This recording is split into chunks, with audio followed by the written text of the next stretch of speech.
بسم الله الرحمن الرحیم. حمد و مصلیه. محترمینو، یو محترم رو دا پوښتنه کړې ده چې نن سبا په مارکیټ کې دا زړو نوټونه چې ناچلانه وي تقریبا، چې یا کونج سرې وي یا نمبر نه وي، دا د خلک راځي په ارزانه قیمت یې رانیسي، د هغه ملک په پیسو یې په ارزانه قیمت رانیسي.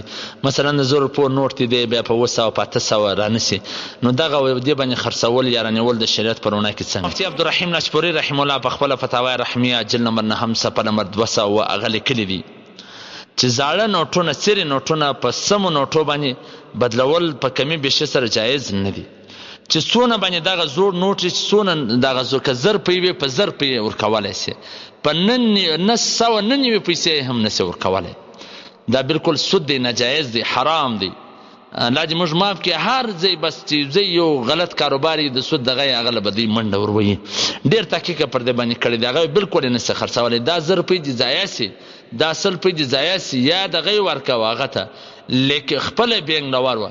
لیکن داسې د سود څخه ځان بچاول ضروري دي، ځکه الله جل شانه فرمایي فإن لم تفعلوا فأذنوا بحرب من الله ورسوله، چې د الله او د رسول د سره اعلان جنگ دی. نو چې الله او د رسول د سره اعلان جنگ سي، نو بیا به کومه شادي وکړي.